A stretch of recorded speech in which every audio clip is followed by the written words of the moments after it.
동산귀 시간. 이 시간 말씀에는 물된 동산교회 담임 조병선 목사님입니다.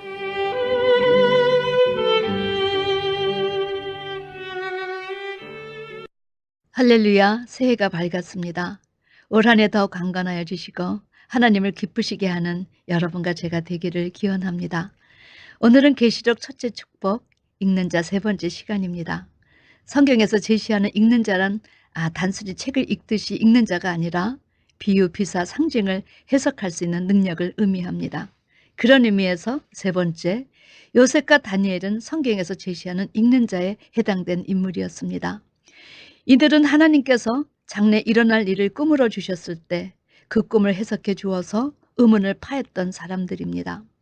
다니엘서 5장에서 벨사살 왕이 하나님의 전에 기명을 가지고 방탕히 술을 먹을 때 사람의 손가락에 나타나서 벽에 글을 썼습니다. 벨사살 왕이 이것을 보고 즐기던 낯빛이 변하고 얼마나 놀랐으면 넓적다리가 녹듯하고 얼마큼 떨렸으면 무릎이 다 부딪히는 소리가 났을까요? 벨사살 왕이 그 시대 바벨론에 영매하다는 술객, 술사, 박사들을 다 불러 그거를 해석할 수 있는 사람을 찾았습니다. 그러나 그들 모두 능히 그 해석을 보이지 못했지요. 왕은 다니엘을 불렀습니다.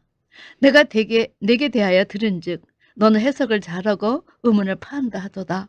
그런즉 이제 내가 이 글을 읽고 그 해석을 내게 알게 하면 내게 자주옷을 입히고 금사슬을 내 목에 들이우고 너로 나라의 셋째 치리자를 삼으리라. 그때 다니엘은 이렇게 말했습니다. 왕의 예물은 왕이 스스로 취하시며 왕의 상급은 다른 사람에게 주옵소서. 그럴지라도 제가 왕을 위해서 이 글을 읽으며 그 해석을 아시게 하리이다. 다니엘은 벨사살 왕 앞에 나가 다음과 같이 그 꿈을 풀어주었습니다. 다니엘은 벨사살 왕 앞에 나가 다음과 같이 그 꿈을 풀어주었습니다. 벨사살 왕이여, 왕은 아비 느부갓네살 왕이 하나님으로부터 큰 권세를 받았음에 그가 마음이 높아지며 뜻이 강박하며 교만을 행한 것을 이미 보셨습니다. 그런 이유로 부친의 왕위가 폐한바되고 들짐승의 마음을 받아 소처럼 풀을 먹는 광경을 다 보셨음에도 왕은 마음을 낮추지 않고 스스로 높여 하늘의 주제를 거역했습니다. 그리고 신상들을 찬양하며 전의 기명으로 술을 먹고 왕의 호흡을 주장하시는 하나님께는 영광을 돌리지 않았습니다. 그런 연고로 이 손가락에 나와 이 글을 기록한 것입니다. 기록한 글자는 곧 메네데가루바르신. 메네는 하나님이 이미 왕의 나라의 시대를 세워서 그것을 끝나게 하셨다 하며, 데겔은 왕이 저울에 달려서 부족함이 배었다 하며, 베레스는 나뉘다는 뜻으로 왕의 나라가 나뉘어서 메대와 바사 사람들에게 준바되었다 함입니다. 다니엘은 하나님께서 제시해 주신 그대로 더하지도 덜하지도 않고 그대로 읽어 벨사살 왕에게 들려주었습니다. 과연 그 예언대로 벨사살 왕으로 그 시대가 끝나버리고 그날 밤에 벨사살 왕은 타살이 되지요. 다니엘은 그 시대 예언의 말씀을 읽는 자의 자리에 앉은 것입니다. 아무리 많은 술사, 술객, 박사들이 있었지만 하나님 나라의 비밀은 그들이 알 수가 없었던 것입니다. 다니엘이 읽고 해석한 내용을 술객들이 해석하지 못한 이유는 하나입니다. 하나님이 그 꿈을 보여주시지 않았기 때문입니다. 하나님이 그 꿈의 해석도 알려주시지 않았기 때문입니다. 이 세상에 어떤 사람들이 여러분 다른 사람들이 꾸는 꿈속에 참여해서 그 꿈의 내용을 알아낼 자가 어디 있겠습니까? 하나님께서 그 꿈에 대해 해석하여 주셨기 때문, 그리고 그것을 알게 하셨기 때문입니다. 다니엘은 그 시대 장래 하나님 나라에 있을 천국 비밀을 알고 읽은 자였었지요. 성경은 다니엘 시대 장래될 예언의 말씀을 읽는 자와 읽지 못하는 자들로 갈라졌듯이 지금 이 시대도 예언의 말씀을 읽는 자가 있고 읽지 못하는 다수들이 있다는 사실을 제시해 주십니다. 요셉도 꿈을 꾸고 남의 꿈을 해석했던 사람이었습니다. 하나님은 선지자에게 이상으로 당신을 알리시기도 하고 꿈으로도 당신을 나타내시는 분이십니다. 하나님께서 그 시대 애굽 왕 바로에게 꿈을 주셨는데 바로의 측근 중에는 꿈을 해석할 수 있는 사람들이 하나도 없었습니다. 그 꿈을 해석할 수 있는 사람은 오직 요셉 한 사람뿐이었지요.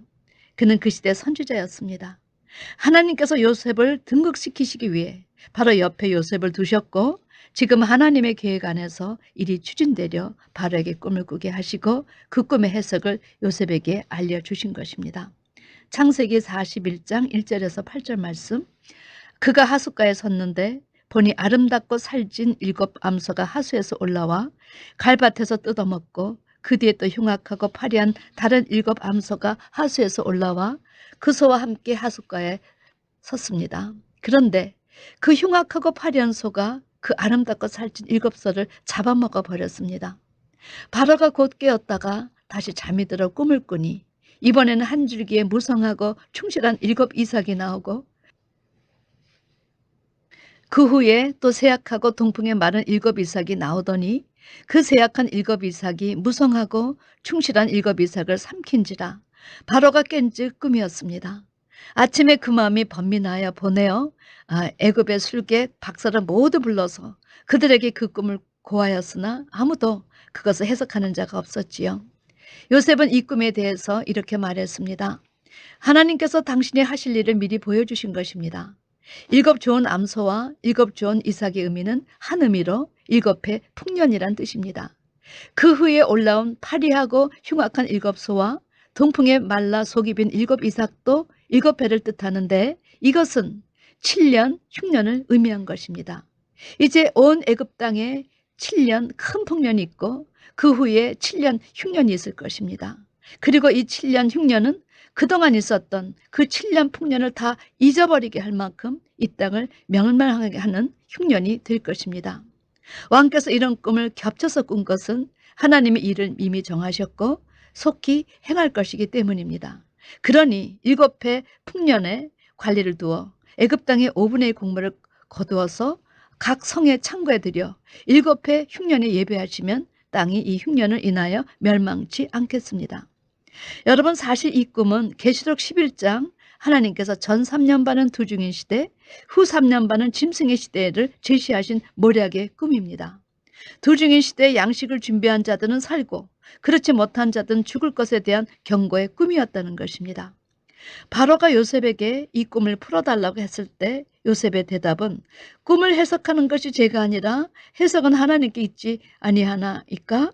하나님이 당신에게 평안한 대답을 하시리이다. 여러분, 하나님께서 어떤 분이신데 그렇게 성경의 내용을 임의대로 하게 두십니까?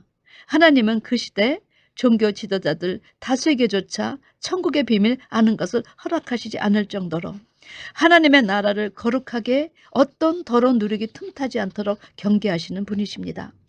교회가 세상과 타협해 그것은 더 이상 교회가 아니라 하시는 것입니다. 목자가 세상과 타협해 그런 사람은 더 이상 밤하늘을 비추는 목자가 아니라 하십니다. 그렇기 때문에 하나님 나라에서는 그런 가짜 목자를 하늘에서 끌어내리는데 그것을 몰라 여전히 목자라고 하니 하나님 나라의 목자가 비밀이고 이미 하나님은 끌어내셨는데도 그 떨어진 별을 별이라 하고 성도가 따르니 교회가 비밀이라 하신 것입니다. 바다에서 올라온 짐승은 적그리스도, 하나님은 이 사람이 아무리 세상에 권력을 쥐었다 폈다 해도 하나님 나라에서는 짐승이요 차원은 바다 차원이라 하시는데 그런데 세상과 하나님 나라 백성은 이 사람을 기여기고 따르니 적그리스도도 아는 사람만 알고 대다수는 속는다 해서 하나님 나라 비밀이 된 것입니다. 자, 그렇다면 네 번째, 성경은 어떻게 읽어 해석해야 하는가? 이사야 선지자가 답변하여 줍니다. 이사야 34장 16절 말씀. 너희는 여호와의 책을 자세히 읽어보라. 이것들이 하나도 빠진 것이 없고 하나도 그 짝이 없는 것이 없으리니 이는 여호와의 입이 이를 명하셨고 그의 신이 이것들을 모으셨습니다. 이사야 선지자는 먼저 여호와의 책인 성경을 자세히 읽어보라는 것입니다. 그리고 더하지도 않고 덜하지도 않게 무교병의 말씀으로 읽어 들리게 하는 것입니다. 왜냐? 첫 번째, 성경에 하나도 빠진 것이 없이 다 기록되었기 때문. 두 번째, 성경에는 자기 임의대로 해석하지 못하게 다 짝구절을 두심으로 자체로 해석할 수 있게 하셨기 때문. 세 번째, 성경의 말씀을 내신 분이 하나님이시요 말씀들을 빠짐없이 다 모으신 분이 성령이시기 때문입니다. 자, 그러면 다섯 번째, 우리 주님은 어떻게 하셨느냐? 우리 주님도 이 땅에 오셔서 공생애를 하실 때 늘 늘 읽는 것의 중요성을 강조하셨습니다. 다섯 번째, 우리 주님도 이 땅에 오셔서 공생애를 하실 때 얼마나 읽는 것의 중요성을 강조하셨는지 모릅니다. 마태복음 19장 5절에 말씀하시기를 사람이 그 부모를 떠나서 아내에게 합하여 그들이 한 몸이 될지니라 하신 것을 읽지 못하였느냐? 우리 마태복음 21장 42절에 예수께서 가라사대 너희가 성경의 건축자들의 버린 돌이 모퉁이의 머릿돌이 되었나니 이것은 주로 말미암아 된 것이요 우리 눈에 기이하도다 함을 읽어본 일이 없느냐? 마태복음 24장 15절 그러므로 너희가 선지자 다니엘의 말한 바 멸망에 가증한 것이 거룩한 것에 선 것을 보거든 읽는 자는 깨달을진저. 여러분 얼마나 읽는 것의 중요성을 강조하셨습니까? 여섯 번째 사도 바울의 권면의 핵심 세 가지도 그 첫째가 읽는 것입니다. 데살로니가전서 5장 27절 내가 주를 힘입어 너희를 명하노니 모든 형제에게 이 편지를 읽어 들리라. 여러분 읽어 들리게 해 주어라. 믿음이 어디서부터 나오느냐? 믿음은 들음에서 난다. 들음은 그리스도의 말씀으로 난다. 그러니 읽어 들리게 하라. 디모데전서 4장 13절 내가 이를 때까지 읽는 것과 권하는 것과 가르치는 것에 청렴하라. 여러분 이 세 박자를 잊지 마시기 바랍니다. 읽었느냐? 읽은 바를 권해라. 그리고 가르쳐라. 여러분 구약 때 요시야의 개혁은 왕이 여호와의 전 안에서 발견한 언약책의 모든 말씀을 읽어 무리의 귀에 들리게 하여 깨닫게 함으로 일어났습니다. 수르바벨 전의 역사 역시 수르바벨과 대제사장 여호수아와 남은 바 모든 백성이 그 하나님 여호와의 목소리와 선지자 학개의 말을 청중하여 들음으로 여호와께서 총독 수르바벨의 마음, 대제사장 여호수아의 마음, 그리고 남은 바 모든 백성의 마음을 흥분시키심에 그들이 와서 만군의 여호와 그들의 하나님의 전 역사를 시작할 수 있었던 것입니다. 이 수르바벨 전의 역사에 누가 있었다? 읽는 자 한 사람, 학개 선지자가 있었다. 그리고 학개 선지자 읽는 내용에 귀를 기울인 총독과 대제사장과 백성들이 있었기에 수르바벨 전의 역사가 가능하였던 것입니다. 사랑하는 성도 여러분, 사도 바울은 골로새 교인들에게 어떤 부탁을 하였습니까? 골로새서 4장 16절 이 편지를 너희에게서 읽은 후에 라오디게아인의 교회에서도 읽게 하고 또 라오디아 교회로서 오는 편지를 너희도 읽으라. 이것은 이것저것에 세워진 교회에 서로 읽은 것을 다시 또 교환해서 읽고 또 읽으라 하신 것입니다. 믿음은 들음에서 나고 들음은 그리스도의 말씀으로 인하기 때문이지요. 때문에 사도 요한은 성령에 이끌려 교회를 주관하시는 주님의 음성을 듣고 예배소 교회의 목회자에게 편지합니다. 예배소 교회 사제에게 편지하기를 오른손에 일곱 뼈를 붙잡고 일곱 근처대 사이에 다니는 이가 가라사대. 여러분 그러면 목자는 그대로 성도들에게 읽어주는 것입니다. 읽어줄 때 의미를 모르는 것은 성경 안에서 해석해서 성도가 알아듣게 분명하게 해석해서 읽어주는 것입니다. 성도들은 그 말씀을 하나님의 말씀으로 받아 아멘, 아멘 마음에 울림과 떨림으로 받아 소중하게 순종해야 됩니다. 그리고 그렇게 살지 못한 자신을 가슴을 치며 하나님 앞에 회개하며 울어야 됩니다. 목회자는 이 읽은 편지를 또 카피해서 또 다른 것에 보내요. 그들 목자로 하여금 읽어 성도들로 하여금 들리게 하는 것입니다. 이제 이 시대 목회자는 성경이 제시하는 읽는 자가 되어야 하겠습니다. 그래서 장래 일어날 예언에 대해 전하고 성도들은 들을 길을 가지고 와서 듣고 피차간에 어떻게 시대를 준비하는가 한마음으로 하나가 되어야 합니다. 그래야 목자 자신이 살고 성도가 살고 교회가 사는 것입니다. 여기저기서 예배 회복을 운동이 일어나고 있습니다. 좋은 일입니다.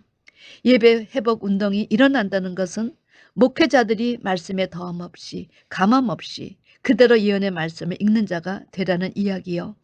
성도들은 그 온전한 무교병의 말씀 앞에서 자기를 씻어 거룩한 백성이 되어 자기가 맡은 바 책임을 다하라는 이야기입니다.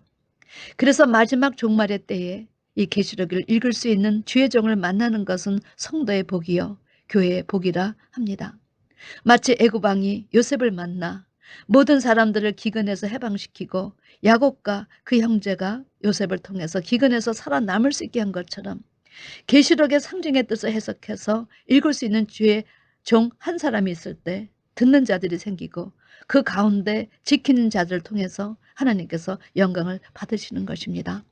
부디 이 시대 읽는 자의 대열에 설 수 있는 여러분과 제가 되기를 주님의 이름으로 축원합니다. 아멘.